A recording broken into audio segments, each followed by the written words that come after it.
Hello, welcome to our live stream. Hello, Alessio. Hello to you. I think Corla, maybe. I'm not sure if that's your last name or your first name, but welcome. This is the second half that we have today to do with parenting. I am Jen from English with Jen 123, here to offer you English live streams once a week on Wednesdays or every Wednesday for a full hour, a quiz on Tuesdays, and sometimes I throw in a live stream in between, but it's always to give you the opportunity to practice your English conversation lessons as best as we can, sort of in an online setting. Today, at the end of this lesson, I will offer you the opportunity to come and join me online and to tell me about your parents and your parenting style and different things like that. Our topic today is parenting. And yeah, so happy to see that we already have several people here. Hey, Karina, dear. And let's get our first slide going for today. And we have a poll question. We have a ton of different material today. I have lots and lots of stuff here for you. I hope that's correct. We will see. Let me get rid of this banner that's just going and going. Goodbye, banner. And grab our first slide for today. Let's find our first image. And let's see here. There we go. And number one. I think I'm going to have to move myself. Oh, no, I think I'm good. And doot. Does the camera look any different today? Because now I have actually a professional camera. So if you can give me a little feedback, maybe I can squeeze this. Nope, that's still bad. Anyway, okay, so I can't go so far. Okay, so our first poll question for today is the following. Hey, Brigitte, dear. So can you all hear that? I'm going to try to shut the door and have that. Okay, maybe it will stop. No, we've got drilling going on. We're going to ignore it for a minute and see if I can kind of work around it.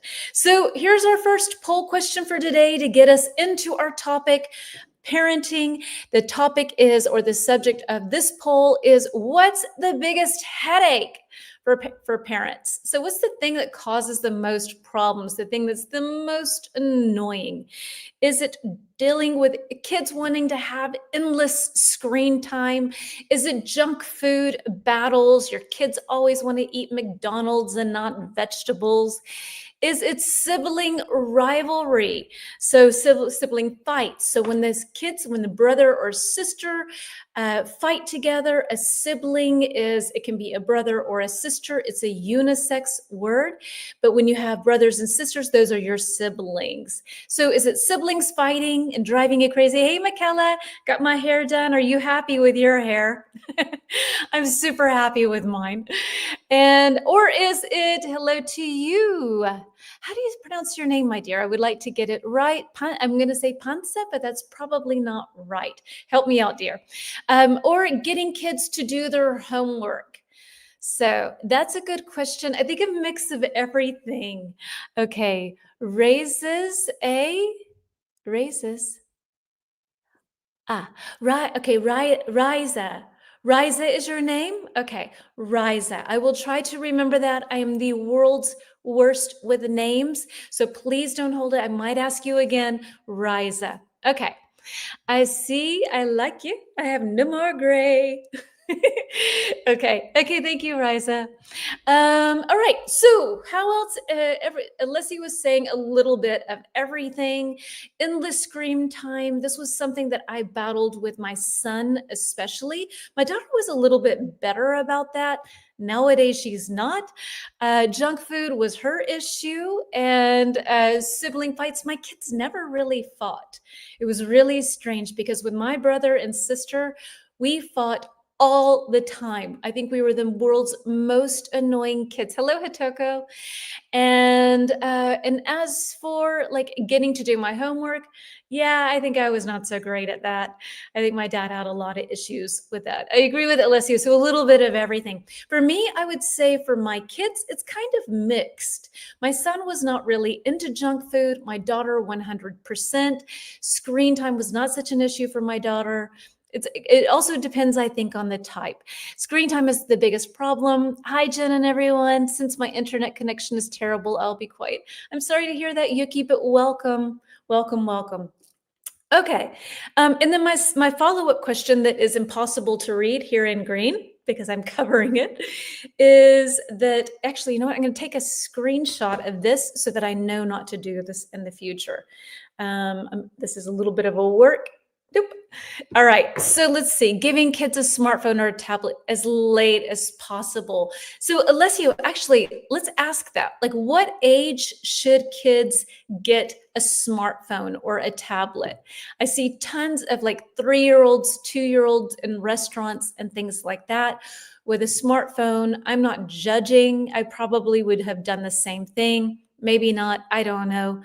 But what age do you think that kids should get some sort of smart device or electronic device? Also, what tips can help parents handle these situations? Which, Alessio, I think that that's your answer to that. Give them a smartphone or a tablet as late as possible. Alessio and I have talked about before that for my son, I was able to create a situation for him over the summer where I told him for every 15 minutes you read, you get to play 15 minutes of back then we. And that worked wonderfully. By the end of the summer, he had read so many books. I didn't have to feel bad. He didn't have to feel bad. And he learned to love to read. So, yeah, that was a cool thing that I did with that. Sometimes you get these things right. A lot of times I screwed things up. But for me, that was a good thing to do.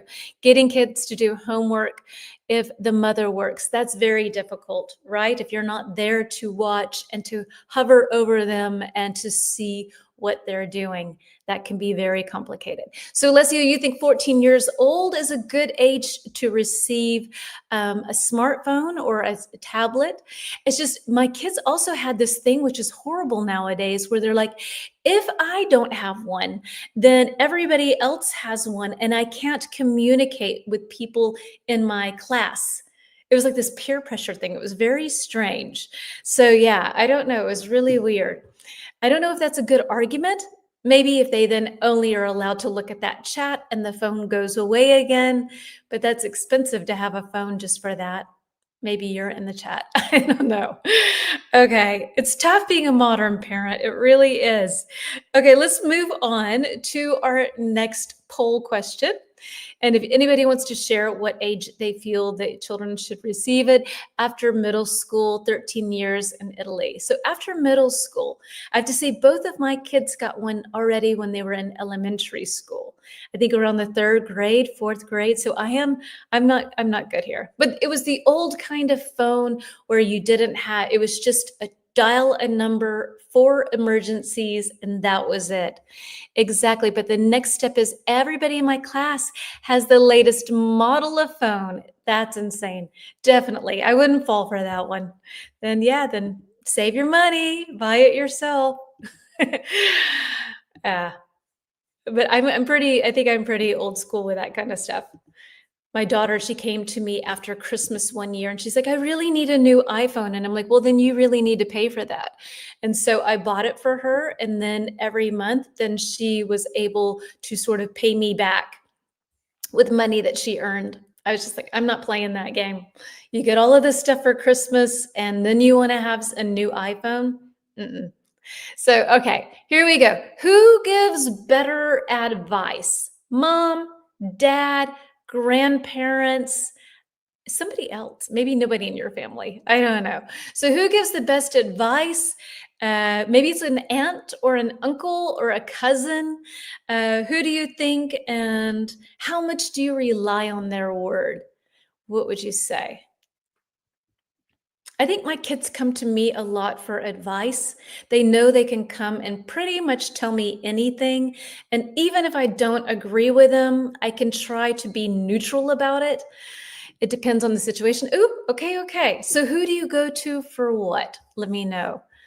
And your name was Riza, I think. Let me see, just to make sure. Riza. And I'm going to screenshot your name because I have this where when new people show up, then I don't get names right, and that really makes me upset. So let's see. So, okay. What can you tell me? Mom, dad, or like Riza said, it depends. So what can you tell me? I would say dad. Okay. Okay. Yeah. And for me, I only had a dad and he gave amazing advice. So I got lucky in that situation. And Riza, maybe you can tell me what situation would you go to for which situation? The family gives good advice. And Karina, super mistake. Advice is one of these words that's uncountable. So even if you could say a piece of advice or advice. It gives good advice. Hello, Carmen. Welcome. Your dad does. Hey, Lorena. Lorena. Hello, my best advice for my family is my mom. Okay, super. It depends on the advice, but the best advice comes from somebody who truly understands you. Yeah. And I think also truly understands you, has the right amount of tolerance. Like if you have a friend or if you have a parent that's like everything you do is perfect and they're blind, that's not, they're like, you can't do anything wrong. That's not going to really give you the best advice. So you need someone who is honest enough, but kind enough, sort of this balance of like sort of the good and the bad cop in them, I find, because I want to know the truth. I think a lot of people want to be lied to. They're like, nah, I don't want to know. But in my situation, I really like to know these things. So, yeah. Anyway, so moving on to our next point, and we are moving on to a banner, our first banner of the day. We have so much to cover. We have a really lovely lesson. And so let's see. So, in what ways, I'm going to read it here because that's teeny tiny. In what ways did your parents influence who you are today? What lessons, values, and advice have stayed with you? What can you say? Okay. In what ways did your parents influence you? Sometimes our parents influence us to do things in a different way, right? So sometimes it's positive, sometimes it's negative. If it's a girl question, mom is the best person to ask her opinion. Yes, sometimes. But I even ask my dad girl questions. So, and yeah, anyway. But yeah, maybe it's often like that, right? We go to the mom for mom questions for a girl, and the dad, like if maybe dating or something, if you want a male perspective. That can happen for sure. Um, in what ways did your parents influence you? Lessons, values, advice? I can't remember specific advice that my dad gave to me, but he definitely influenced me to be, I think, open minded. My dad never treated anyone differently. Like you could be a CEO or a famous celebrity, or you could be the man cleaning the toilets, and he treated everyone with respect and dignity. So, and genuinely cared about people and was open and open hearted towards everyone. I hope I've learned that from him. I hope so. Anybody else have anything else they would like to share? Anything that they learned from their parents, any values, something that you wouldn't do? I think in my case, the thing that I learned that I don't want to do is that my dad often gave me a lot. And I wanted actually to earn things. So, like I said earlier with my daughter, I didn't just give her a phone, she had to earn it. And so those are things that I kind of learned from him, positive and negative, to be positive, sorry, and perseverance in life and always be the true. And when you say it and always say the truth, in this case, you would say, you say a true statement, but you to say the truth. That's the noun. I'll share it with you. Super mistake. Y'all are making really good mistakes today. Very, very helpful. We say the truth, and you can say a true statement. So true is more of an adjective. Okay. All right. Then let's move on to our next point, and let me see where we're headed. We're headed to some phrasal verbs. So let me pull up our little phrasal verb. Oh, no, hold on. I have so many different little options here. Let me see. And is that going to scroll? Oh, nope. I don't know what I'm doing. Okay, we'll just see where this goes. I have no idea. So we need a number 3 phrasal verbs. And it's missing. 1, 2. Where's phrasal verbs? 3, 4, 5. Here we go. Sorry. All right, so I'm going to need to move myself over to here. Boop. And let's see. All right, that looks good. That looks good. All right, children tend to copy parents' behavior. I cannot say everything, but they can be really kind, for example, because some of the parents were kind. That's true. We do absorb so much from our parents, how we speak with people, how we think about ourselves. Yeah, it's very true. It always scares me. I'm always try to give my kids a disclaimer. This is how I do it, doesn't make it right. You need to do what you need to do at the end of the day, especially when you have adult children. Okay, so here we go. Number 1, check in. Number 2, look up to. Number 3, step in. Number 4, tell off. I hope some of these are new. Answers: to scold. And scold is a great vocab word as well. We have several other vocab words here. So scold, maybe somebody wants to define that for me. Can you define the word scold? B, to intervene. Hello, Mohammed. Do you have a new profile picture? And then, so to intervene, also another great vocab word that I will let you work through. I'm not going to tell you what it is. C, to contact or see how someone is doing. D, to admire or respect. So which one works best with one check-in? Which one works best? What are you guessing here? I don't know if you can like this live stream during a live stream. If you can, please do it. It will tell people that we're actually here and alive and functioning. No specific advice. They teach me the value of money. Ooh, that's so big. But now with their nephew, their behavior is different. Aha. Nephew or grandson? I'm not sure if you mean that. 1C. Okay, so Lorena's going with C. Hitoko's going with C. What else can we say? Let's get one more answer and then we will go. I'll tell you what it is. One more answer. Does this camera look any different or is it exactly the same as yesterday? Because I have this new camera. Next week I'll have lights. The week after, I hope I'll have a microphone. Then I want to have a name change because I don't like my name, my Instagram handle and YouTube handle. And then I want to have a logo behind me. It's going to be good. Okay, so Karina, you're going with C as well. Thank you. And that is, of course, correct. Check in, to contact or see how someone is doing. Exactly, Alessio, as well. So we check in with our kids, especially our teenage kids when they don't really communicate with us so much. It's good to check in every once in a while with them and have a little chat with them and see how life is going. Number 2, look up to. What can you tell me with to look up to?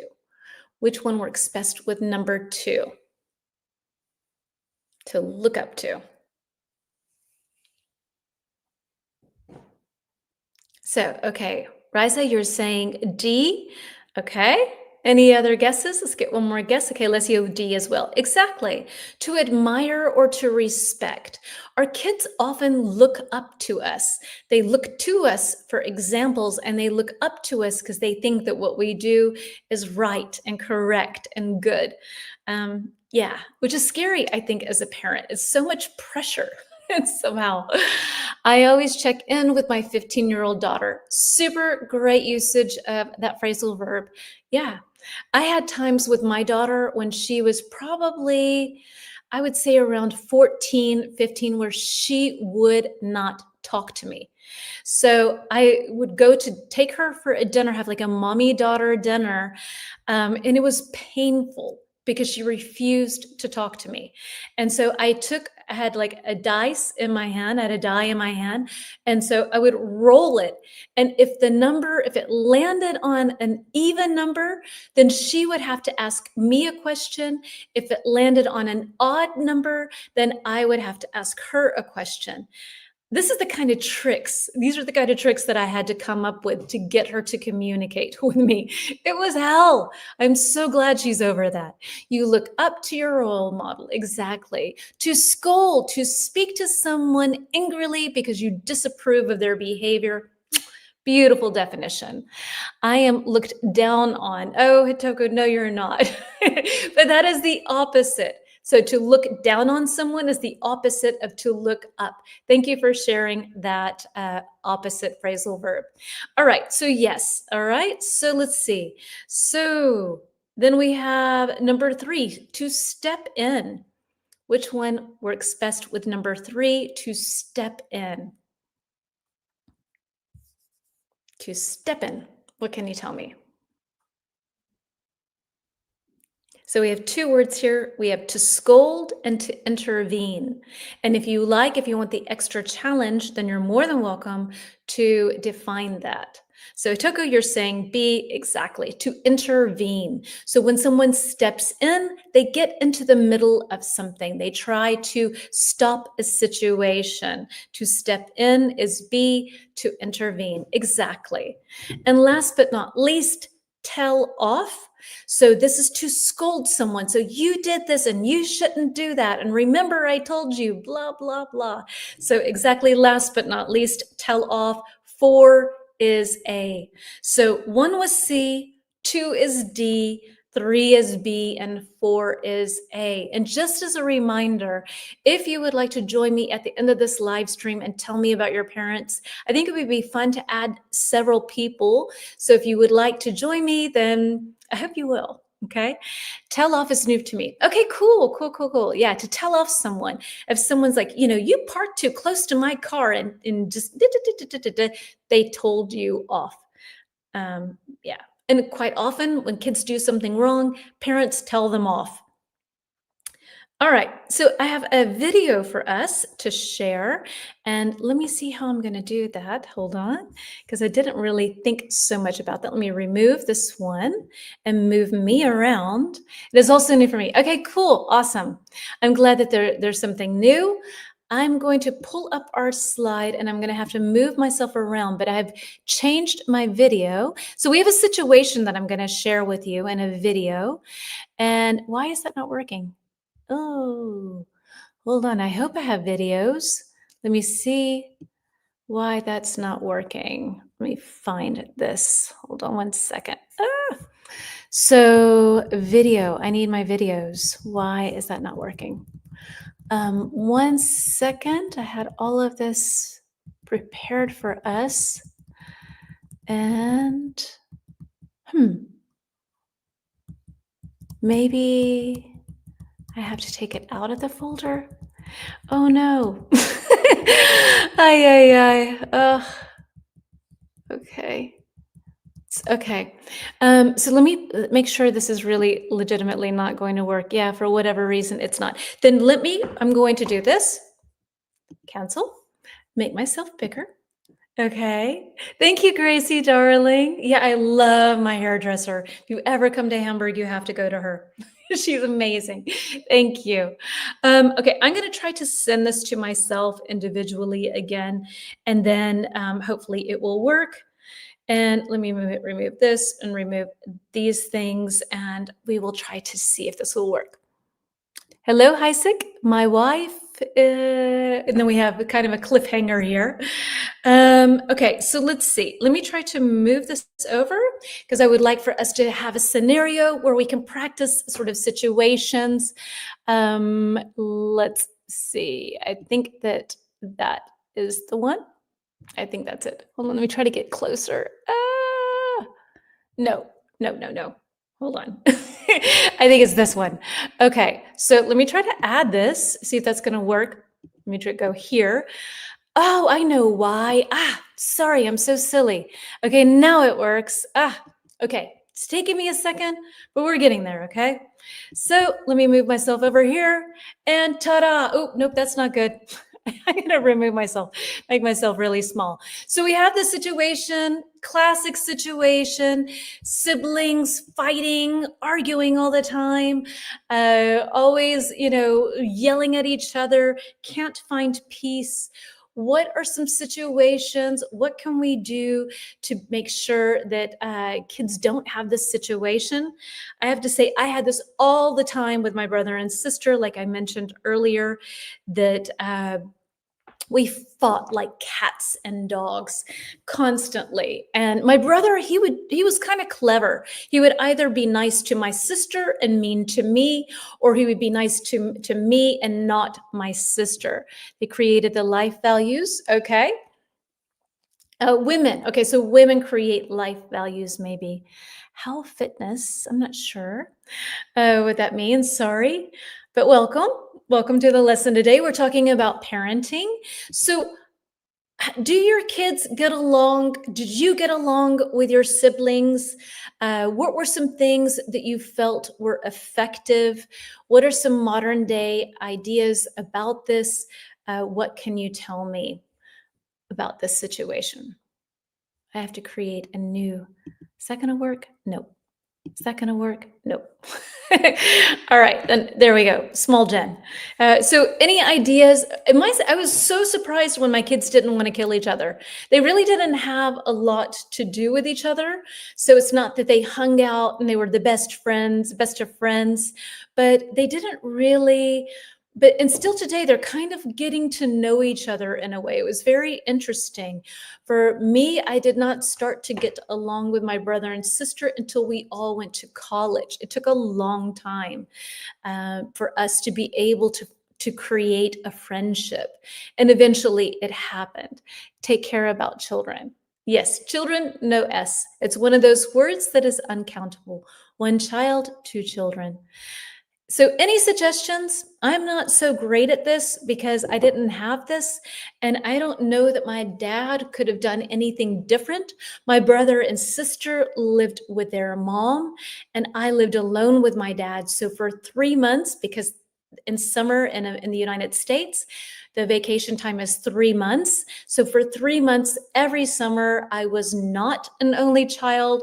The other 9 months, I was an only child, except for Easter or maybe for Christmas. So yeah, I experienced both. I'm going to see what the bot is suggesting. How to deal with. So the little girl looks sporty. Aha. Yes, they are maybe.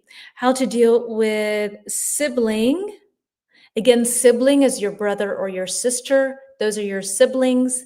Sibling rivalry, when siblings fight. Because I don't have any clues what to do. So let's ask the bot for some pointers here. Maybe you can say some of the things that your kids fight about if you want to practice the English, to practice the language. So, okay. First one, this is such a no-brainer. That means that it's something that's like duh, no-brainer. That means it's easy to understand. It should be totally obvious, no-brainer. Is avoid comparisons. Don't say to one of them, oh, you're the pretty one, or you're prettier than your sister, or smarter, or dumber, or whatever. So try to avoid comparisons. That's the first one, which I think is a really good one. Don't say things like, why can't you be more like your brother? It causes resentment. Another good one, encourage responsibility. If you have 2 girls or 2 boys, they don't fight too much. Okay? So if you have the same sex, then they don't tend to fight so much. Or they're like my kids and they just kind of ignore each other, I guess. All right. Another one, which I think is also good, encourage individuality. Celebrate the children, their unique talents. So to kind of, if one of them is really great at math, encourage that. And if the other one is super creative, then encourage that. Good job. That's so wonderful. Brothers generally argue and fight, especially in adolescence. Oh, yeah. My mother wanted me to be like, I think, be like your sister. Okay. So then that creates resentment. That can create resentment. Set clear boundaries.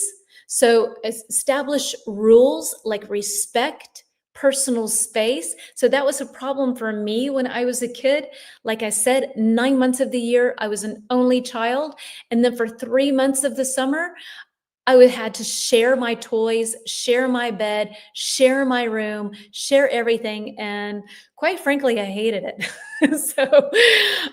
Yeah. So I feel like I had all this personal space, and then 3 months of the year, not at all. In conflict resolution, model healthy conflict resolution. So show kids how to handle arguments and talk in a controlled and calm manner. To try to stay neutral yourself in the middle of a fight.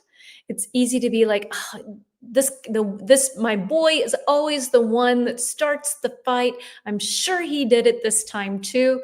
Try not to do that. Create opportunities for them to get along together. Maybe they can create an adventure together to go out. Why the American is showing dad is dumb? I don't know. I don't know why they show American dads as dumb. Which is that like a TV show where they do that? I'm not sure. Spend one-on-one time. One-on-one time. So go out alone. Go have a burger, go for a walk, go to a zoo, something like that. Have kind of like a date, I guess, with your kid where it's just sort of one-on-one time. So they get to spend some time alone with you and have you to themselves. Stepping in, helping siblings to help and love each other, definitely. In the American movies, I don't know. I can't tell you, Mohammed. I'm not sure about that. Sorry. And praise them when they behave kindly to each other. If one of them gets a cookie and the other one doesn't, and they break it in half and share it, then hey, that's so cool you did that. So try to praise them when they do behave in a positive manner. I have a sister, but we've never been rivals. Super usage of that word. I think parents can help, but they can't solve rivalry. That sometimes can be also stimulating. Yes, and frustrating, very frustrating. Mohammed, I don't know why they do that, dear. I have no idea. I really cannot tell you. Sorry. Okay, so let's move on. Let me find where we are in our lesson for today. And I will live and learn with that. Next one, I'll take a screenshot so that I make sure that, hold on, you know what, I'm going to do that now while I'm here, so that I can make sure that I make this smaller. This needs to be smaller, unfortunately. Okay. I regret I should have had a one-on-one time. Yeah. And these are all these things, right, Hitoko? You have kids, and then you're like, I should have done this, I should have done that. It's really hard being a parent. It makes you have a lot of understanding for your parents because it's difficult sometimes to get it right. I should have, I could have, that kind of thing. Let's see. Sharing things often leads to arguments between siblings, for sure. Accept, I think, I'm not sure what the first word is, to accept differences and not punish them. Yeah. So take them for who they are. I think in my situation, I was lucky to have a boy and a girl. So the comparisons were already not so easy to sort of come up with. And I think also I'm really happy I had a boy first because I didn't know the boy world. I'm such a girl's girl in that sense that to have a girl was easy. Yeah, let's go shopping. And in this case, I had to learn about soccer. I had to learn about football. I had to learn about dinosaurs and digging in dirt and that kind of thing. And so I was really happy to have had a boy first. Riza, what do you have to say? I've never fought with my sisters. Okay, we get on well. In my childhood, I followed them everywhere. So that's how I participated in my first disco experience. Oh, that's so cool. So were you the youngest of your sisters then, I take it? That's wonderful. I think by that time they're like, okay, we're just bringing everyone along. Okay, cool. Thank you for sharing. So let's see. Let's move on to this the challenges, because we've just talked about it with Hitoko sharing that she wishes that she had done more one-on-one time with her son. Oops, like that. And so, what are some of the biggest challenges that parents face today, or what is the biggest challenge? One of, or the biggest, as you like. What are some challenges that you experienced? And if you don't have kids, no problem. What do you think some challenges were that your parents faced?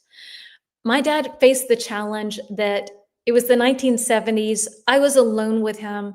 He had no idea how to raise a kid. And I didn't really know what I was doing. So we both just kind of he always says I raised myself, which I think I kind of did. So I just sort of did what I wanted to do and figured things out. It was very 70s. And I think that was a challenge for him. I think he felt bad about that, but I kind of liked it. I had total freedom. Children don't obey parents anymore, for sure, right? Every kid is a little king or a little queen. Yeah, children don't obey parents anymore. It's difficult. Yeah, they don't listen. They just don't listen. Any other ones that you could say that's a challenge? Balancing work and family time, definitely also a struggle nowadays to be able to do that. We have 19 people here, which is so cool. If you've not already liked this live stream and you're able to do that, please do that now, because then that will help to show the algorithm to send people our way. So we have a bigger, nicer, wonderful community. Teaching values. Yes, because values are changing in so many ways, I find. So, like, yeah, it's hard. The social media. Hello to you, Dialton. Dialton. Oh, hello. I don't know that I've seen you here before. Children do not. Oh, that was you. I thought that was Alessio. I just saw the green. So, children don't obey parents. Social media is a massive issue. Teaching values is a problem. Balancing work and family life. Yeah, it's tough. From Brazil. Hello to you in Brazil, and welcome to our lessons. Hope to get to know you better and have you pop by every week. It would be wonderful.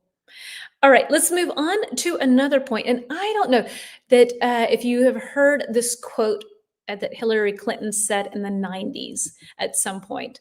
So she came back from a trip to Africa, and she came back with this quote, and it really stuck with me. Obviously, I was in college, so I didn't care about raising a family, but I just thought it was a really interesting concept that stuck with me. And so Hillary Clinton famously returned from a trip to Africa with the well-known quote, "It takes a village to raise a child."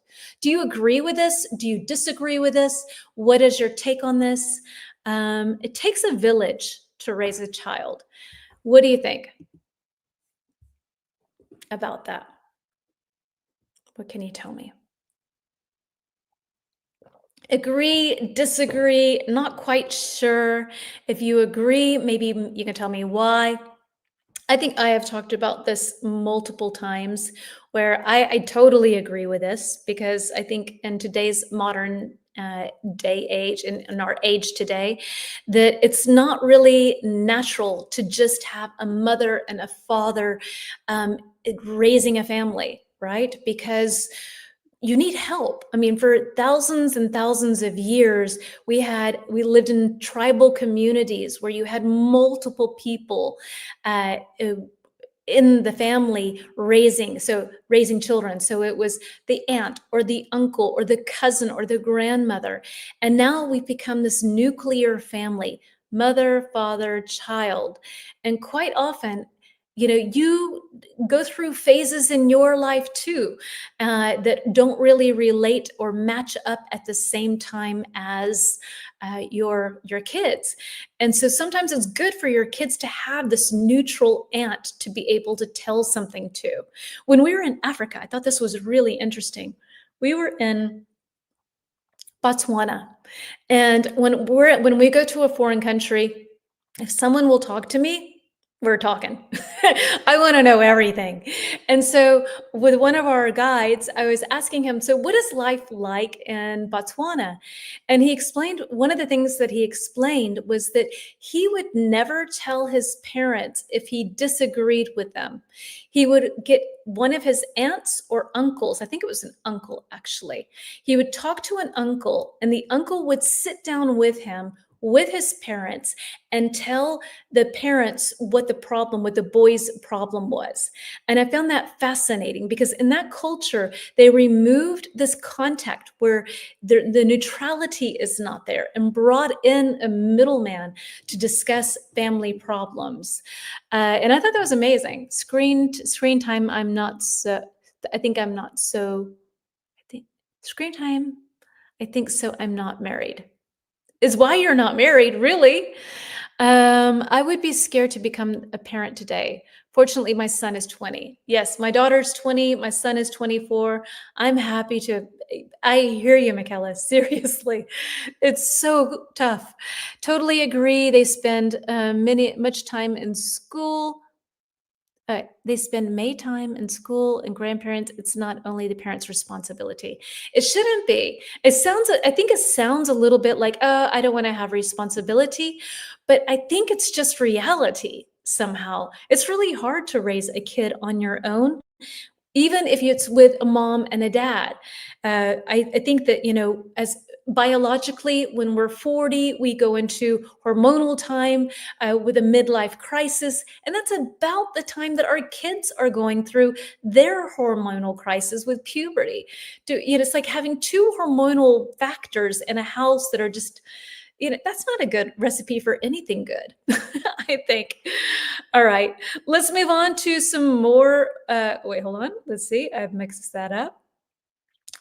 And yeah, what are we moving on to? We are moving on to some different types of parenting styles. So I'd like to hear what you have to say about that.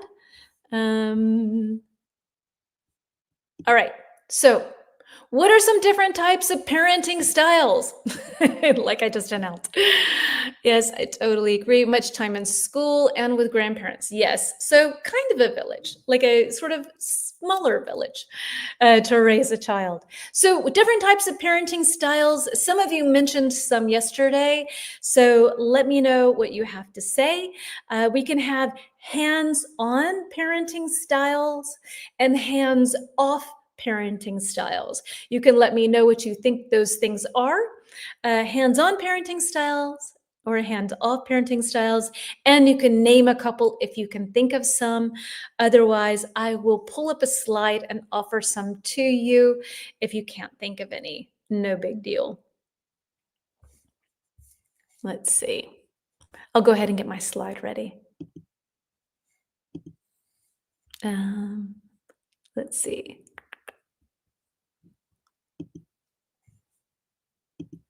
All right. So, all right. So authoritative, authoritarian. Yep, that would be more of a hands-on approach. Definitely. And let me get rid of this. And so here are a couple of other ones. So some examples of hands-on. We have the helicopter parent, right? Always watching and controlling what their child does. And I am not judging permissive, exactly the hands off parenting style. Super. So we have sort of a yin and a yang parenting style in our comments. And so I think I'm kind of a helicopter parent. Like my daughter called me today and well, she called me yesterday. She says she's in Japan now. So she is in Japan now. And I made the big mistake of asking her how she's handling her money. And she is going to be in Japan for 2 weeks and has 80 euros left. And I'm like, what are you doing? And so I had to send her money. And now I find myself, I was at the hair salon today, Googling cheap hostels in Japan and Osaka. Oh, that's her writing me right now. In Osaka, Kyoto, and in Tokyo. But so she can manage her money better. Why am I doing this? She's 20 years old. In my day and age, I would not even have this option. There would be no way of contacting my dad. Like I would call him from Japan.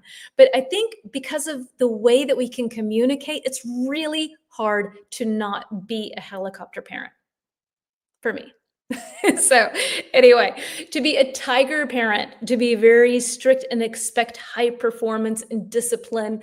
This was out maybe, I don't know, probably 15 years ago or so, where a Chinese lady wrote about being a tiger mom, how it brings out the best in a child. They have no freedom, but they get the best grades and play violin like a meister.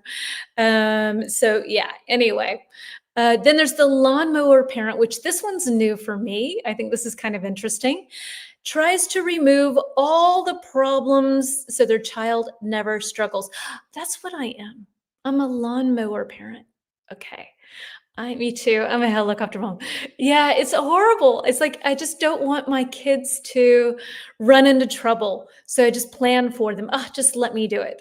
It's so bad. It's so bad. I need to not do this.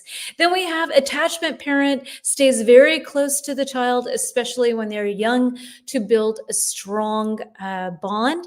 Hands-off parenting, free-range parenting, let kids be independent and explore on their own. I think the majority of us who grew up in the 70s and the 80s were free-range kids. Pretty much. Permissive parents, very relaxed with few rules, acts more like a friend than a parent. So let's maybe take which ones of these. Let's take helicopter mom, since Lorena, you say that you're one too. And let's talk about the pros and the cons of being a helicopter parent. What are the pros and cons of being a helicopter parent? And I'm going to helicopter parent now. I'm so grateful you're helping me so much. That's her in Japan. Wow, she's in Japan. She is, and she loves it. Loves it. So she's in Tokyo right now, and yeah, with 80 euros, $80, 80 something. Not enough. Okay, so pros and cons of being a helicopter parent. Pro, helicoptering out. I know my daughter's safe.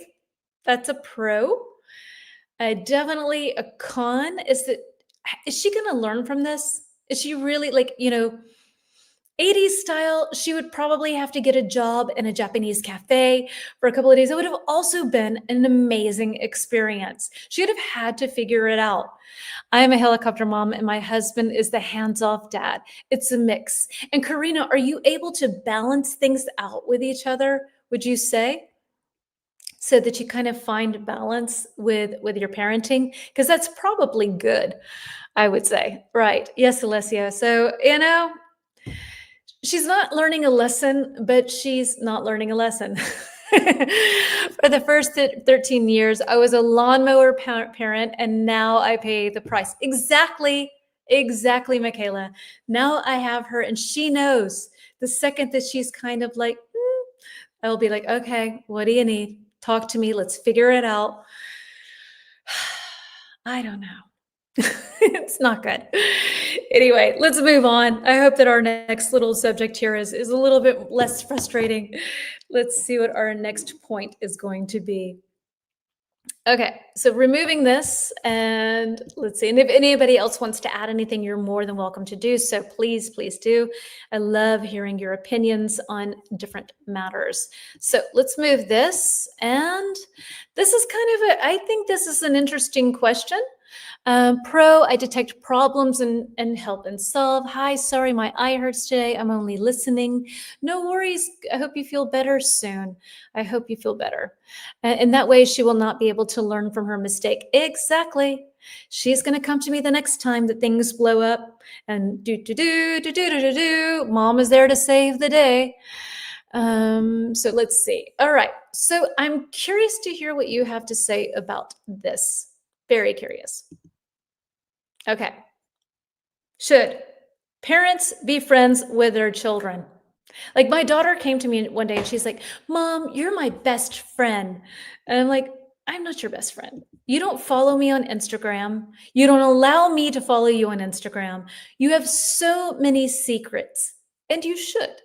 I shouldn't have to follow my 20-year-old on Instagram. I would love that, but it's her privacy, it's her right. But there is this weird thing nowadays where our kids do come to us way more than we might have gone to our parents because we're really, really there for them. My kids can come and tell me anything. Totally disagree, totally disagree. Okay. And so, yeah, so I don't feel like we're best friends. I feel like we get along really well. She is 100% my daughter. We are not friends, but I love her. It's a different status. It's a beautiful unconditional status. I can have a friend come and a friend go. She will always be my daughter, but there are going to be things I won't tell her, and there are going to be things that she doesn't tell me, and that's totally okay. But I think a lot of people like being besties with their daughters or with their sons or whatever. I'm not knocking it. I'm not saying anything bad about it. I just don't want it. I like having my little personal boundary around me. I think that that's okay. I'm for a balanced approach. Yes, something balanced, having a good relationship, an open relationship, an honest, communicative. But yeah, I always repeat that I love them, but I am not their friend. Me too. I say the same thing. I love you, but we are not friends. If I need to lay down the law, I'm doing that. If my daughter comes and I'm like, sweetie, you need to fix your makeup. You have like a ring around your face. Her friends don't tell her that. I will, because I'm a horrible mom. So anyway, yeah. So there are things like that that I think are good, and they're honest with me too. So I expect that. I think that's good to have that kind of relationship. All right. Anyway, moving on to our next point. If you've not already liked this live stream, please do so. It shows the algorithm that this is a good place to learn English and to join us live. So please take a second to do that if you can. This is also a nice one. I really like this lesson because it's really varied. Let's take 3 minutes and let's see what are some chores that kids typically have to do? So chores, these are the tasks that you have to do. Quite often kids have these where they have to do things so they can earn money. In American English, we say allowance. I will share that word with you here. In British English, they say pocket money quite often, allowance. And Americans Americans say allowance, and British say pocket money. I'll share that with you. That's the money that kids can earn that they can spend on gum and sugar and candy and Pokemon cards and whatnot. So I'll share that right there. Either allowance or pocket money. What kind of chores do kids typically have to do? No, I am the mother. I am not her friend. Girls don't understand the difference when they are kids. Yes, it's true.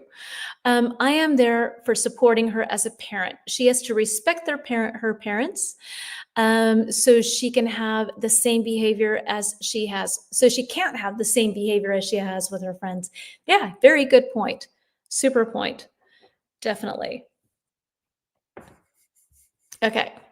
So, what kind of chores do kids typically have to do to earn allowance, to earn pocket money? Maybe you can tell me some things that you had to do as a kid.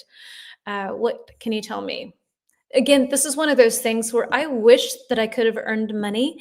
I didn't have that opportunity. So every once in a while, I would just start selling my things. I would have my own little flea market, my own little garage sale because I wanted money. So I'm like, well, I don't play with this anymore. I'm going to sell it. And so, yeah, I was always kind of businessy like that in a way. If I couldn't find money, I would just start selling things I didn't like anymore. But I wish that I had had that opportunity to earn something. So chores. We can have a whole bunch of chores. Anything that you can think of. Is everybody okay with the word chores? I hope that that's clear. We'll type it up again, chores. And doop, there we go, chores. So making your bed, cleaning your room, Taking out the trash, mowing the lawn, I guess when you're older, cleaning her bedroom, okay? Doing the dishes, nowadays, putting them in the dishwasher, make the bed, put in order, clean, so tidy up their room, maybe walk the dog could be one. My kids never did that. They promised they would do that kind of thing, and I was not consequent enough about it. I was not so consistent enough in that. Better said. Other chores that you can think of. Maybe watering plants could be one. Making dinner, that could be a fun one. Babysitting younger siblings, exactly. Okay, okay. So those are some different chores that we can have. And let's take a look at a poll. Let me move myself over to here and add our slide. And we need number 6. Okay. So here we go. First of all, to study is the main duty. Help them, then help in the housekeeping. Yes. Okay. So here's a question then about that. Then, do you think that kids should have chores? Yes, it teaches responsibility, or no, they should just be kids. I don't know, but it is often freeze, so there may be a problem on my side. Sorry, I will watch the replay. Oh no! Oh, sorry, Hitoko. Yuki was having problems as well. Is this live stream freezing for other people as well, or is it running okay? Maybe if you could give me a little feedback, then I would know if it's on my end, or maybe it's in Japan today somehow. I don't know. Give me a little feedback, please. Is it running smoothly? Smoothly? Not smoothly? Sometimes so. Making pancakes for her dad. Oh, that's cute. That's nice. That's a nice chore. I used to love to cook for my dad. It would not turn out very well, but it was fun to do. And he was always happy. So, no, everything is okay. Okay, maybe there's something going on with a internet connection in Japan today. I know that Yuki was also having problems. So I would love to hear what you have to say at the end of our live stream. I forgot to put our homework challenge. And for those of you who did the homework last week, I will correct it later on today.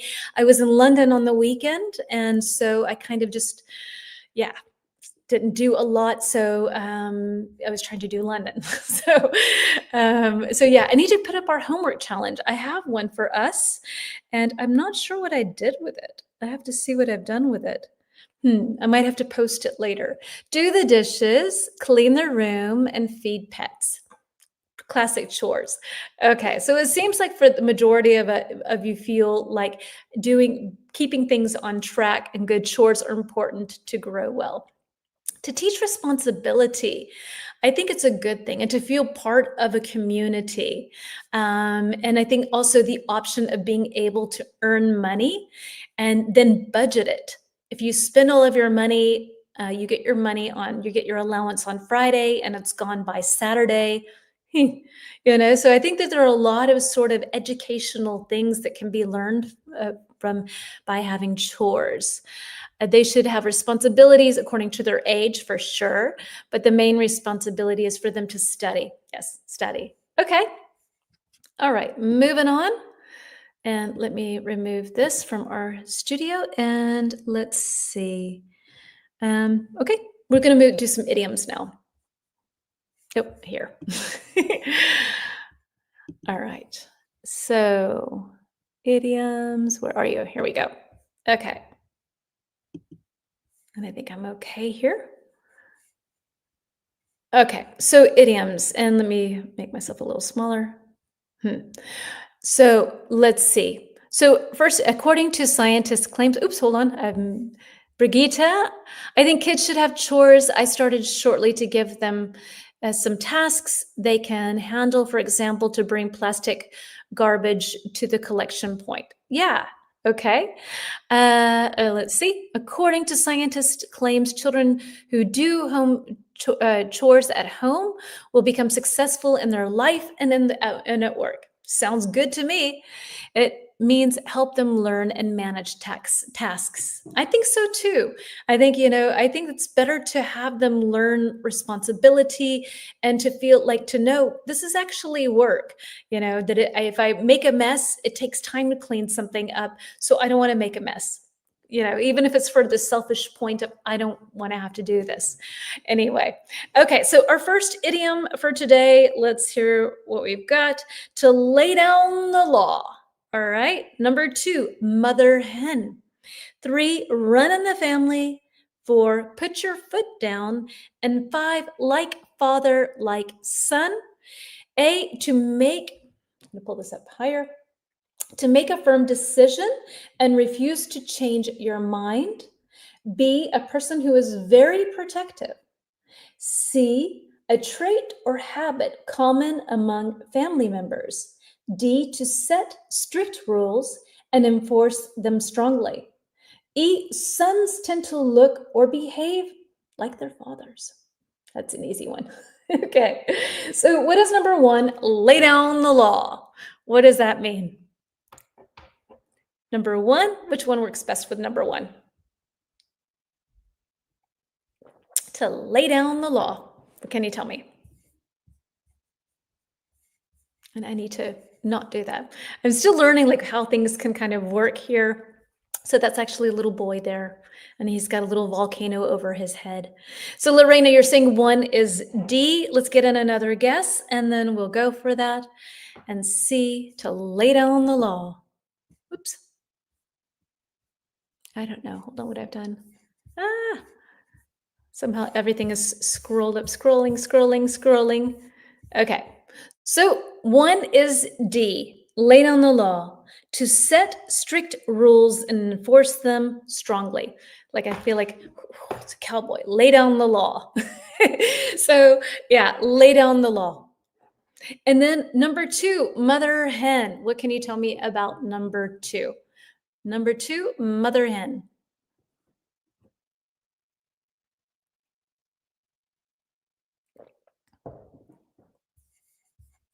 I'm not sure if we're kind of stuck here.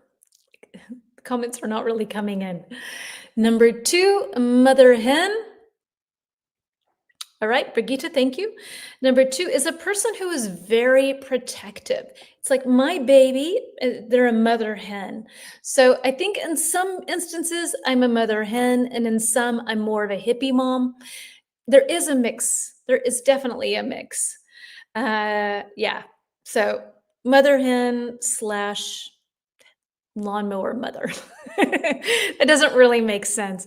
To be, she is be. Exactly. Yeah. I'm a bit of a mother hen, but it's kind of a negative thing. It's like you're really overprotective. But yeah, I'm kind of in between. I do have the hippie thing in me too. Number 3, run in the family. What on earth is number 3? Run in the family. Number 1 was D. Number 2 is B. And number 3, what can you tell me? Number 3. Which one works best with number 3? C. Okay.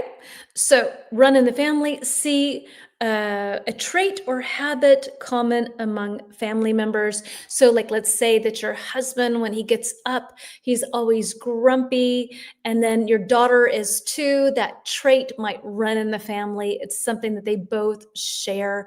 It can be also physical. So like if somebody has like, incredibly curly, gorgeous hair, then, and the kids have it too, that runs in the family. So it can be physical traits. It can be sort of characteristics. So either or. Number 4, to put your foot down. Put your foot down. Which one works best? Yes. Number 1 is D. Number 2 is B. Number 3 is C. And number 4, to put your foot down. What is that?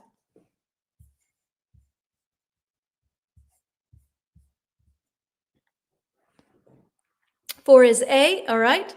So to make a firm decision and refuse to change your mind. And I just want to kind of point out, because this is one of those things where like, as a native speaker, you don't really question things too much. You just sort of take them for granted.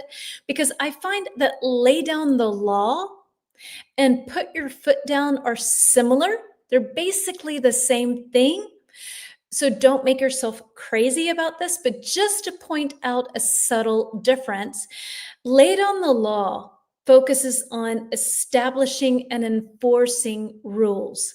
So your daughter comes home late from a party and you sit down and you create rules about what she needs to do in the future if she doesn't want to be grounded. Put your foot down is focusing on making a strong decision and sticking to it. So when you're at the grocery store and your child is begging for Hubba Bubba chewing gum, and you put your foot down, you're like, I'm not buying it for you. That's it. Forget about it. Then you put your foot down and you stick to a solution. So lay down the law is more coming up with a plan and sticking to it, and put your foot down is more making a decision. Just to point those out, but for me, they're very, very similar. There is a slight difference, and nobody would ever question that if you used one instead of the other. But I just think it's kind of interesting to kind of know these things. Anyway, okay, I'm going to make myself tiny again, and we are going to do another scenario. And yeah, let me see. Remove from studio. Let me make this small and add our video. We have another scenario, so you can tell me what's going on in the scenario, and you can tell me how, as a parent, you can handle this situation. Here we go. Here is our scenario. Oh, I forgot 5. I'm so sorry. This is the second week in a row. We'll go back. Hold on. Sorry. Ay. Okay, hold on. Let me remove really quickly. You'll know what's coming next. Let me add, I jumped the gun there. So let's see. That was actually number 7. Idioms. Okay, last one. Excuse me. All right, so idioms. Here we see this little kid here on the chair this way. So like father, like son, exactly, excuse me, was when a son is very similar to their father. Yes, excuse me. Then moving back on to our little scenario here. And yes, so we have this situation, right? With our child is kind of in the wrong crowd. Maybe they're being bullied. As a parent, how do you handle this situation when they get into the wrong crowd? What can you say? I'll play it again. So we have a little, what can they can do? Bullying, yes.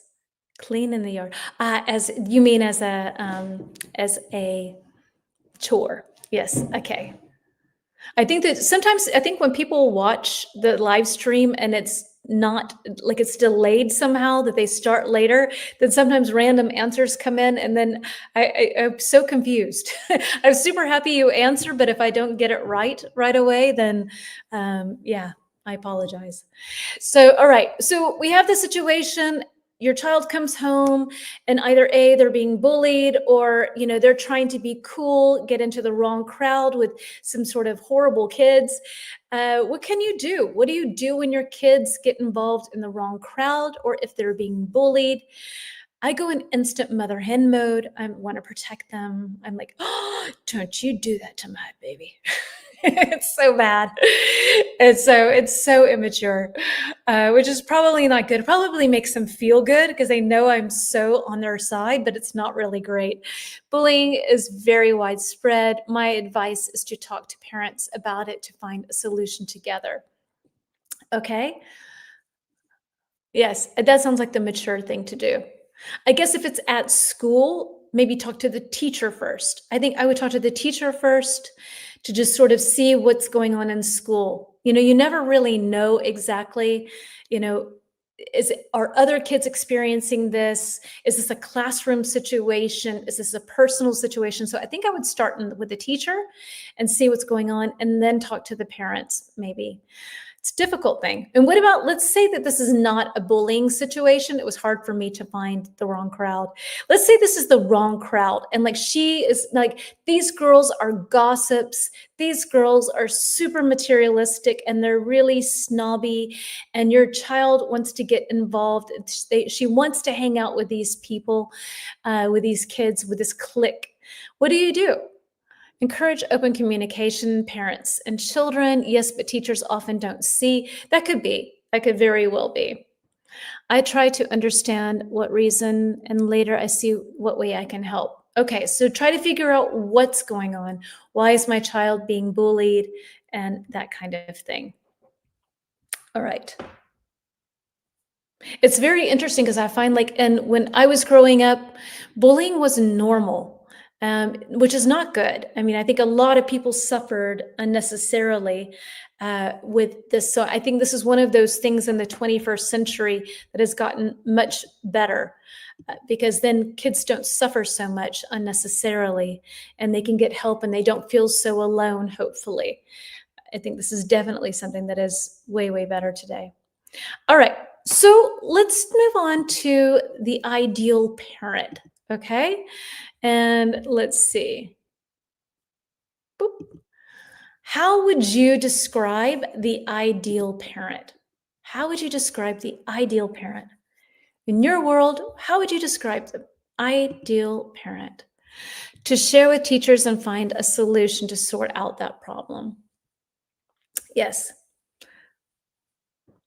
Ideal parent. What kind of characteristics does the ideal parent have? For me, definitely tolerant. I think that it's super interesting because we don't pick our kids, right? So I learn a lot about myself through my kids. Things that there's another perspective in the world. I learn a lot about that I have no patience. So I learn a lot of stuff about myself. So I think like tolerance is a really good thing. Tolerance in the sense that when your children are different than you are, that you can understand that and to try to acknowledge it and accept it and roll with it. And that's super hard for me. Terry, is that you? I'm not sure. I see a T there, and I think that's your name. I'm not sure. Bullying makes us stronger, I think. It can. It can be one of those things that what doesn't kill you makes you stronger. It can. It can also really hurt someone. So it's a very, very fine line, very fine line. So anything that you can tell me, I'm going with a tolerance for an ideal parent, accepting your children for who they are and not what you want them to be. Expectations, like limiting expectations, that's a hard one. It's like my son, he should be a businessman, and my daughter, she should be fashion designer or something. I think my daughter should live in Paris. I keep telling her, you need to live in Paris. Since she's 3, it's not working though. Patience, oh my gosh, yes, right? So tolerance, patience, lowering expectations or not having expectations. Anything else that you can add to our list here? I don't have patience on our list, so that's a good one that you've added. To prevent bullying, you have a lot of conversations with your children to talk immediately with the school. You can't permit it. Definitely. Yes, I agree with you. It needs to stop directly. In my opinion, there is not an ideal parent, okay? We do our best as parents. Of course, be tolerant, be honest, and teach them. Never give up, be resilient. Love that word, resilient. Never give up, be resilient. Fall down on the ground, pick yourself up, go again.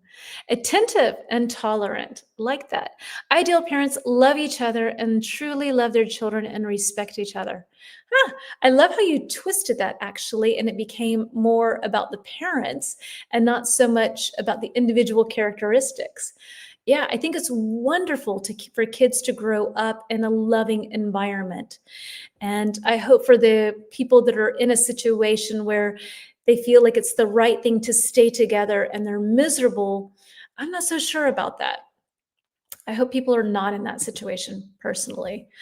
Okay, let me throw a slide up for us that has some extra words. In all honesty, we had this topic like a year and a half ago. So this is going to be a test. Alessio, Hitoko, Brigitte, if you're still here, you've been around for a year and a half with me, Yuki as well. Then let's see how many words you remember from a year and a half ago. Okay, so let's see. We have slide number 8. We have some vocabulary words for parents, characteristics for parents. And there we go. Okay, so let's match these guys up. Okay, that is, I'm tiny. Let me move that like that. Okay, that makes it better. Okay, so we have number 1, supportiveness. Yes, being supportive. In my opinion, Serena, thank you for writing. I hope your eye is feeling better now. The respect is the most important thing in every situation and family too, but the ideal parent doesn't exist for sure. And I think Alessio and Serena, you saying ideal parent, it's too much pressure, it's unrealistic. You're 100% correct. But just kind of like, what are some good things? Not like trying to be perfect, but ideal, sort of like what's a good thing for parents to have in their toolkit, in their emotional toolkit, let's say. So let's see. Okay, so we have parenting characteristics. Number 1, involved. Number 2, permissive, which someone used earlier. I want to say it was Michaela. I don't know though. Somebody used that word earlier. 3, consistent. Number 4, responsible. Number 5, encouraging. And then we have A, inconsistent. So matching these up, 1 through 5 with A to E. B, discouraging. C, uninvolved. D, overprotective. And E, irresponsible. So which one works best with number 1, involved? What can you tell me? Number 1. Understanding. Yeah, so understanding, I think that kind of goes in the same vein as tolerant, I would say. Understanding. Okay. So number 1, involved. What would be the one? It's pretty obvious. So you're very involved in your children's life, your child's life, and you do lots of things for them. You're the room mom. You are like you go to every soccer game. You're very involved in their life. Rogita, number 1, you're saying is B. Okay. Try another one. Look down. Maybe you mean C. Uninvolved. So number 1 is involved, and it matches the opposite of it is uninvolved. And yeah, number 2, permissive. What can you tell me about permissive? Which one works best as the opposite? Yes, we mean C. I think she means C. So let's see. So number 2, permissive. What can you say? Understand and understanding. The upper is a type. Understood. Aha. And understanding. To feel understood. Yeah. I like that. As a parent, for a child to feel understood by their parent is a wonderful thing. Seen and understood. It's a beautiful thing. 2D. Okay, Michaela, D as well. Yes, 2 is D, permissive, and D, overprotective. Exactly. 2 is D. So permissive, you can do it, no problem. Everything's allowed. Sure. Like in our story yesterday, eat cake for breakfast. It's okay. And that matches very well with D, overprotective, where everything is very lined up, very strict in a way, in the sense that you know everything that's going on. 3, consistent. What can you tell me about consistent? Thank you, Alessio. 3, obviously, the negative is inconsistent. Da, da, da. So you follow. When you lay down the law, you don't break the law yourself. Then you are consistent, okay? So when you lay down the law and you don't break it yourself, that is the definition of consistency. All right, so let's see. 4, responsible, a good father, because I believe there is no such thing as a perfect father, should be loving and also guide his child along the right path. He should be a role model teaching values, definitely. I think it's really important to have a good father in a child's life. I think somehow society focuses a lot on moms, but a good father offers a lot. I love that I grew up alone with my dad. I learned a lot, and he was kind of a mom and a dad, I'd have to say, in a way. But yes, a good father. Let's celebrate the fathers. So, number 4, responsible. What have we got for number 4? And this is really hard. It's so tough. Let's see if you can get it. Responsible. Number 4, what can you tell me is the opposite of being a responsible parent? Responsible. What is that? Aha, the little green laughy face. Okay, everybody knows the answer. So number 5, or E that is, irresponsible. And so let's see. Then we have 5, encouraging. The opposite of 5 is B, discouraging. And I like these because it's nice. They're easy to remember. If you can remember one, you probably can remember the opposite. So that's a nice thing. Consistent is another important quality for a parent. Definitely. Consistency, definitely. And being consistent. So you can be consistent and you are consistent. Yeah. And we talk about consistency. It was a tough one. It was. Poof. That was really hard. So 5, yes, was B. So let's move on to a nice little trivia question, because I'm really curious to hear about how this is for people in your country. We talked a little bit about this yesterday, so I hope it's not too much of a repeater. I think I might need to move myself. Let's see. We need slide number 9. How is everybody hanging in there? Everyone okay? I hope everyone is doing well so far. All right, number 9 in our slides here for today. In which of these countries do women become mothers at the oldest average age? So the average age in this country is one of the oldest to have a child. All right, so we already have a C coming in. So United States A, B, India, C, South Korea. What can you tell me? When do the people get pregnant? The average age is the oldest. Okay, another C.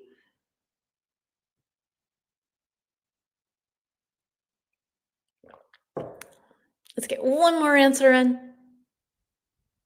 All right, Alessia. Okay, everybody's going with South Korea, which is clearly the answer. Hello to you, Okpa. I didn't know that you were here. And Lorena's going with C as well. Okay, so the answer is, of course, C, South Korea. And this is so, and not only South Korea, my Italian friends, please let me know if this is true, but evidently in Italy and South Korea, women often have their first child at around the age of 31. So I didn't realize that for Italy. So is that true that so late? South Korea nowadays are struggling with the decline of the population. Exactly. In Italy too. Okay, so Lorena, you're saying that as well. Reasons that the bot is telling me for this is cultural, economical, social factors all influence when people start a family. And so my question to you is, what are some pros and cons of having a child, of being an older or a younger parent? Okay, yeah, I think that's true. Okay, I'm very surprised at 31. Okay, in Italy, that surprises me. South Korea, not so much economical reasons. Okay, okay. So let's do this. Let's do a little brainstorming. What are the pros and what are the cons of having a baby young? And let's say young is like 19.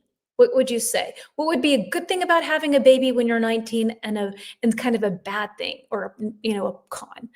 I'm sorry for telling people we lose a great nation. Yes, agreed. And South Koreans too. So, I mean, every place that's not having children, I think that Yuki told me that in Japan, it's the same thing. People don't have kids at all because of economical reasons. So that's something to think about. And that's a very pity that people choose not to have children because they can't afford it. Okay, so pros, what could you tell me? Carmen E, I think that was for number 5 that was number 4. All right. It's terrible to have children so young. Nobody is prepared to be a mother at that age. Okay, so like lack of life experience could be a negative. I'm going to say a pro is you have a lot of energy. If you're old, you don't have much energy to play with them. Exactly. Okay, so Alessio, great minds think alike, just opposite directions. And I would say that also when you're young, you're not worried about so many risks. So maybe you're a little bit more easygoing, and that could be good, you know, to be a little bit less freaked out by the world and to be a little bit like, it's going to be fine, because usually it is fine. But us mower helicopter parents are looking for all the dangers that are out there that are quite often not really there. So okay, and in this case, if you have kids, maybe you are more calm. Yeah. So if you have kids at an early age, maybe it turns you into less of a wild child. Yeah, I see that point. 19 is a bit, excuse me, 19 is a bit too early. 27 to 30 can be a good time to have kids. As a woman, you need to study and develop your career. You have to live, okay? Maybe a plus with having kids early is that they grow up, and then around the time that you're 40, so pretty early, then you will start your life and you won't be 50 like me. So that could be another plus. So, but also then career situation, you would probably need a lot of extra help. Having kids when you're older, I think like my stepmom had my half sister when she was 41, I think. And she's very protective, she's overprotective in my opinion, and really worried about everything. And so I think the older you are, and we had kids basically at the same time. So, like, my son is 2 years younger than my half sister. So, there was a big difference in our parenting styles. I was 28, she was 43 at the time, and I was way cooler. I was way more relaxed. I was way more like, yeah, just try it, see what happens, go for it, you know. And she was more like, something bad is going to happen, and everything that happened was kind of. And I think when you're younger, then yeah, then you're a little bit more relaxed about these things. You could have babies from 30 to 35. Yeah. So having children between 30 and 40, 35. Okay, I was just kind of curious about that. In many Western countries like the US, the average age for first-time moms is around 26 to 30. I confirm what you said. The older you are, the more protective you become. Definitely. I think I'm going to be like the world's worst grandparent. I'm going to bubble wrap around, sleeping bag, bubble wrap, pool noodles, around that thing so it doesn't fall down or something. I don't know. Okay, hopefully not. Hopefully I'll be cooler because it won't be my kid. That's what I keep thinking. Like, being a grandparent must be really cool because you could just like spoil them and then goodbye. I think that would be amazing. It would be so much fun to have that. I'm not putting that in the universe. I do not want to be a grandparent anytime soon, but I can imagine that it's a fun thing because you don't have that pressure so much. So let's see. I have a brainstorming activity for us. Aha. Okay. So we'll kind of cover this kind of quickly, I think. How have parents' ideals changed since you were a kid? So how has parenting in general changed since you were a kid? What can you tell me?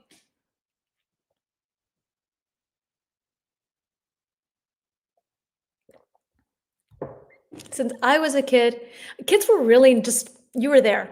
You were not really, you were there, but you were not really heard or seen. It was just kind of like, you're a kid, you have nothing to say. And nowadays, I think that kids are really heard. People care about what they have to say. Their opinions are taken seriously, and I think that's a much nicer thing. Sometimes too seriously, But yeah, when you're overprotective with your child, wait, when you overprotect your child, would often get ill. Meanwhile, permissive children are more healthy, are healthier and stronger, I think they're more independent, because they have the live and learn factor. I would say that. I don't know about them being ill or not, but definitely probably more self-confidence, more independence if you have a more permissive parent. I think that that's definitely a result, that they know they can depend on themselves and they don't have to worry about things because yeah, they've learned it the hard way. All right, so let's see. Anything that has changed since you were a kid, would you say? Alessio, you said earlier kids don't obey people anymore. I think that's a really valid, they don't obey adults. When I was a kid and you went to school, your teacher was almost in like a godlike status. And, if you came home and your teacher had said something bad about you better listen up. You're going to have an earful. And nowadays, it's kind of like everyone sees the teacher is almost like, the fool. And the kid is like, surely my perfect child has not done anything wrong. So that has changed a lot, where people put a lot more weight on the child. I think something in between is probably the healthier stance. I think teachers and adults had too much authority in my day and age, but now the kids have too much authority, in my opinion. Hey, Ranit, I didn't know you were here. In my country has changed a lot. Before, we were mostly women who take care of children, okay? Whereas nowadays, both parents take care of children. And I saw that when I was in London too. There were a lot of dads with little baby carriers and strollers and stuff like that. A lot of dads. You don't see that as much in Germany, I have to say, but I'm always surprised. Every time we go to London, that's something that I notice, that there are a lot. So, and I guess in Albania as well. I think that's nice. I think that's very cool when you have a society that's just kind of like, who has time, who wants to do it, should do it. It's not a gender related thing. Thanks, Renee, for sharing that. And welcome on board. I didn't know you were here. All right, let's move on to our next topic. If you would like to continue typing and sharing, and you're in the middle of typing something to share, go ahead and do that. But we'll move on to another poll question. And let's see, I'll move myself over to here. No, idioms, poll. Boop. Here. Okay. So let's see. Let's find our poll that we have. We have 4 more slides. And remember, if you want to go live with me at the end of the lesson, I would like to put a little group together where you can ask each other questions about parenting styles. I will kind of stay out of it, to sort of moderate it. If you are open to doing that, I would love to have you come and join me at the end of the lesson. I think today parents are more flexible about gender roles, for sure. I mean, that didn't even really exist. Yeah, for sure. They're more open about, I guess, sexual preferences in a way, and also gender roles. All right, polls. What's one thing you would do differently than your parents? All right. A, spend more time together. B, be stricter with rules. C, give more freedom. Or D, communicate more openly. Yeah, I had tons of freedom, so I can't say that. Communication was good. Freedom, stricter with rules. And if you have a different one, like something that you would say that's not on this list, then please feel free to add it. Something that you would like to do differently. If you don't have kids, no stress. Something that if you just in a fictitious world, in your fantasy, if you had kids, what would you do differently than what your parents did? So Alessio, you're saying D, communicate more openly. D, also for me, okay, communicate. And I think that us 21st century parents, we definitely communicate way more. But I think communication in general throughout societies has become more open. There were so many things we didn't used to talk about. And nowadays, kind of everything is talked about, which is wonderful. Lorena, for you, you're saying A, spend more time together, and D, communicate more openly.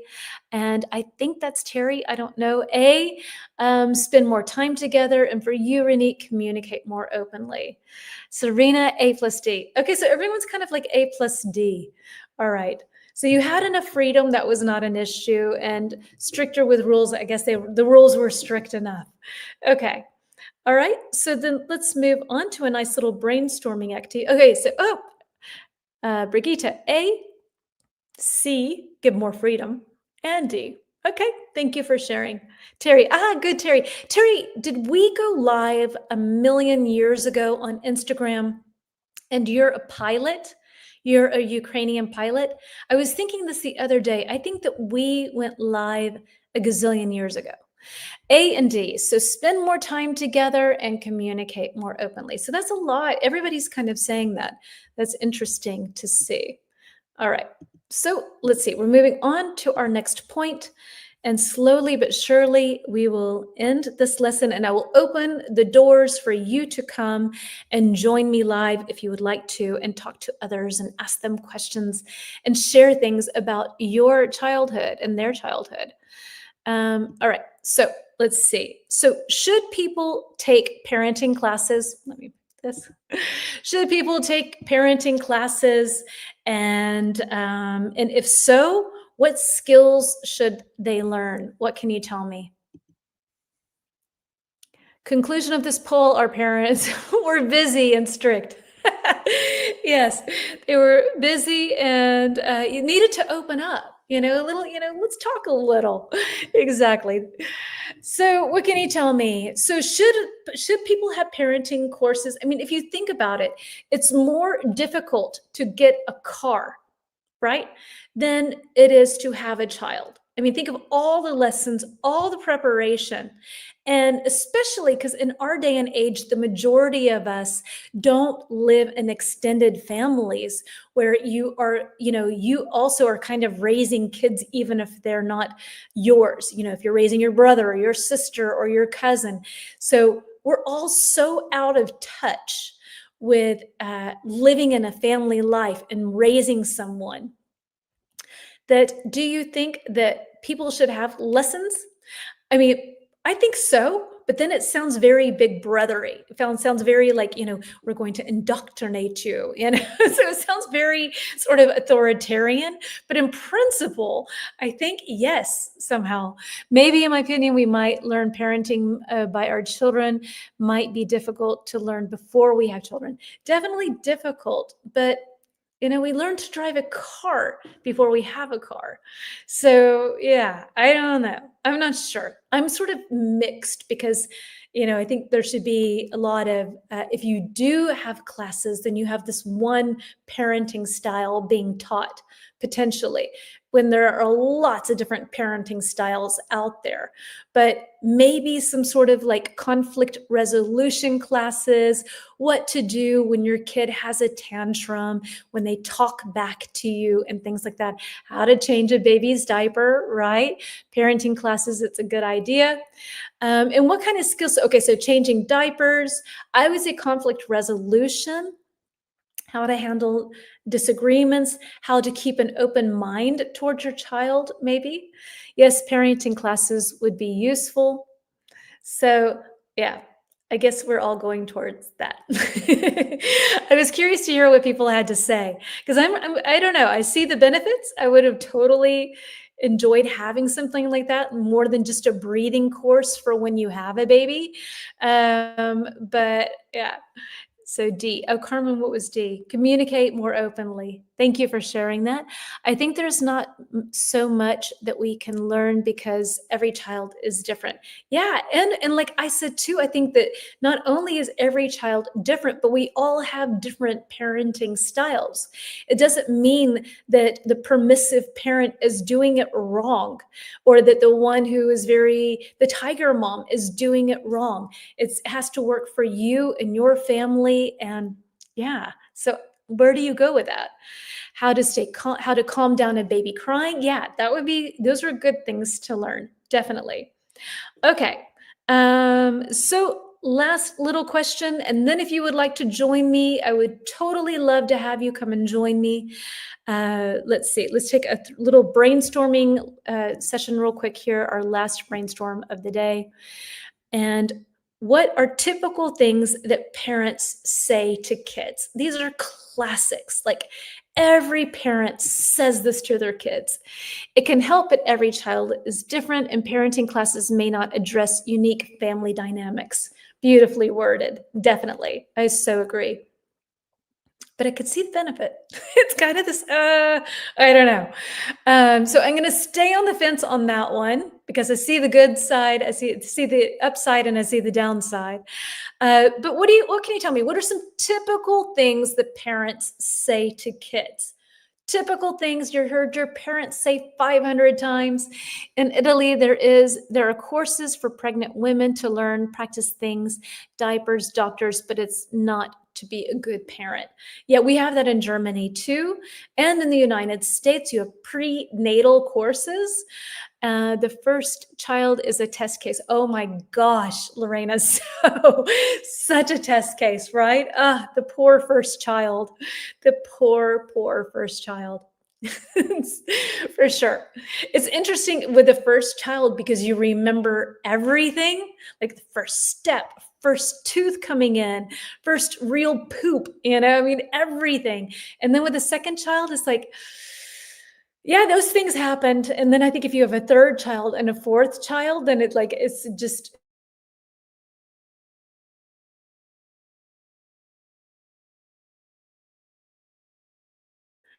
aha. I hope that that's working again. So let's see, common phrase. Let's see, hold on one second. Common phrase, be on time at 10 o'clock. Okay, exactly. You be on time, 10 p.m., no later. I'm talking to a wall. Oh, yeah. Don't make me repeat myself. Yes. I feel like a broken record. I have to repeat and repeat and repeat. Brush your teeth. I learned a lot with my first child. Me too. I learned a lot about myself. I'm not interested about what others have done. Would you jump off a bridge if the others jumped? Oh, these are so classic. Yeah. I don't care what other kids are doing, right? If others jumped off a bridge, would you jump too? Usually my mom says, come here. I won't do you anything. Come here. I'm not going to do anything to you. Okay, that sounds very sus. That sounds really like something's bad's going to happen. Okay, I have a couple of fun little phrases to sort of end our lesson. Like I said, I will throw up the option here to have people who want to come and share and ask each other questions. So I would love to be able to offer that to anyone who would like to join. And here's our last little poll. Let's see if any of these other sort of typical things that parents say pop up for you as well. And here we go. Let's see. And I think I need to move that. Oh, nope. I need to move over here. Here. There we go. So, what did your parents always say to you when you were growing up? Here's some other ones. Clean your room, do your homework. Let's see. Because I said so. Ooh, yeah. Because I said so. Why can't I do that? Because I said so. Go outside and play. All right. So any of these other ones that you would add to your list of what your parents always said? And then for me, like if I would ask my dad for something, if he said, we'll see, that was kind of a yes. I knew I was in. I was like, I'm going to get this. This is going to work. And of course, mom slippers. There were so many people in yesterday's lesson that talked about mom slippers. Where are you from? I think that's a cultural thing.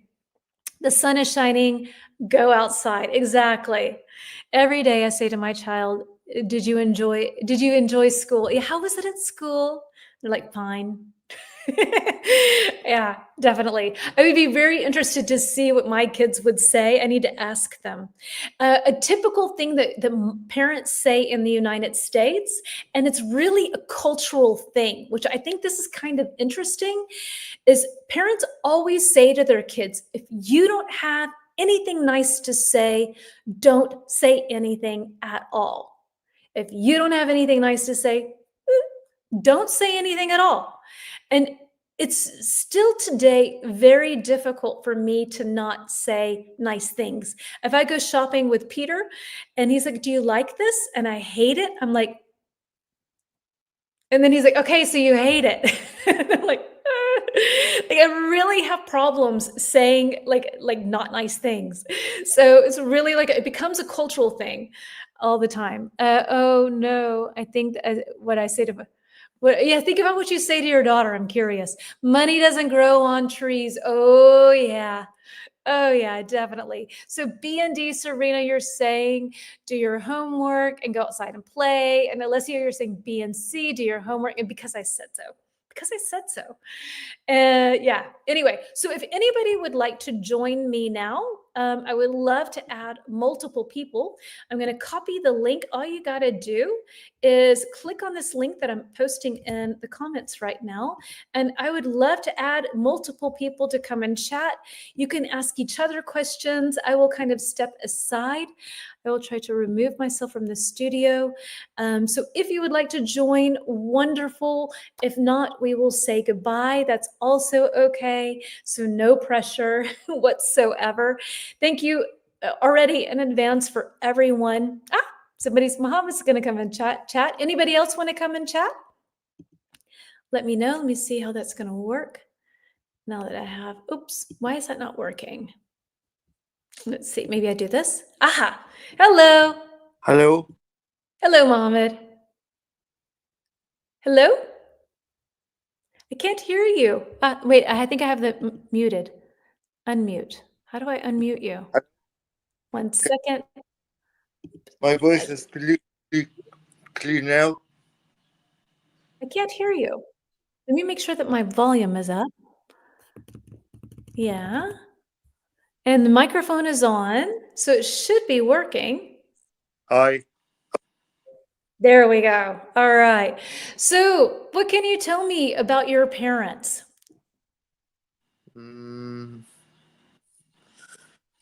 What you want to know about it? Would You you can say give that you're, I'm sorry? you can give me a hit. Okay, I can give you a hint. And if those in the comments, if you would like to ask Mohammed a question about his parents, please feel free to do so. Bye, Michaela, dear. Thank you so much and see you soon. So would you say that your mom is stricter than your dad or your dad is stricter than your mom? It depends depends to the situation. Okay, depends on the situation. Okay, so in which situation is your mom stricter? Uh,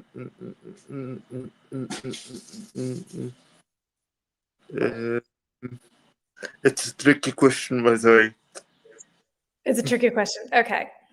Then would you say that when we had the question earlier, and I'm not sure how you answered actually, but so hold on. If you were to have kids one day, okay, Yes. what is something that you would do differently than your parents? Should I I give you some try. options? No. I try to see the situation from his perspective. Okay. Okay. So you felt like you weren't really listened to or understood enough in a way. Yes. Try see the situation with my my son perspective or my daughter perspective. Okay. Okay. And what is something that you like that your parents did while you were growing up? What is something that you respect how they handled something, how they Mm, handled things? mm, mm, mm, mm, mm, mm, mm, mm, mm, mm, mm. Um, give me the the chance to think and Okay. do what I believe it. That's that's right. Okay. That's cool. So that does feel like a little bit understood at least. Yeah. All right. What were some new words and vocabulary that you learned in this lesson? And for those of you who are still in the comments and watching here, you can also add new vocabulary and new words here. So anything that you can remember that was new so that it keeps it fresh in your brain right now. Uh, the word uh, you are saying you are said in a 15 a 15 in a 15 minutes in the life. Oh, I have no idea what that was. Oh gosh. Was it an idiom or a phrasal verb or something like that? I forget it, but You forgot as well. Okay. I don't know. Okay. Anything else that you would like to share with us? no. No? Okay. Then I thank you very much for your time. Hope to see you soon. And I will say goodbye. Bye. Bye. Okay. Hold on. Okay. Wait, hold on. Okay. So thank you, folks, everyone who's been here now for 1 hour and 50 minutes. Okay. It was a long lesson. I hope you had fun. I hope you learned a lot. I will throw in a little homework assignment into the comments in probably like an hour or two. I'm going to breathe for a second, I think. Intense lesson, but super fun. Thank you for sharing your thoughts. We've had some new faces here today, and of course, our familiar ones. I'm very grateful that you come and hang out with me and share your opinions, and we learn together. I really feel like these are our lessons together. So, thank you for that. Our topic next week, I think, is going to be AI. So that will be another interesting topic. If you ever have a topic that you would like me to cover, this one came from Alessio because he had a specific question that he wanted me to do. And because I had done this topic before, then I was able to work around it and find new info. But yeah, so then let me know, send me a DM on Instagram. Thank you very much. Have a wonderful week. Take care. Bye, everyone. Bye, Serena. Bye, Brigitte. Bye, Michaela. Bye, bye, bye. What can I? Because you know what? I'm not on an iPad. Bye, Alessio. Bye, Lorena. Bye. I'm not sure your name, Mr. T. I'm going to call you Mr. or Mrs. T. Mr. T. I think it's a Mr. I think. Who else is here? Bye, Renate. Bye, Terry. Bye, Carmen. Did I say Renate already? I think so. Karina. Hitoko, who had to leave early, and Yuki as well because of bad reception. Bye, colorful picture person. I'm not sure what your name is. Bye, bye, bye. I think I said Carmen already. Bye, everyone. If I didn't say your name, I apologize. I appreciate that you were here. Take care and see you soon. Bye.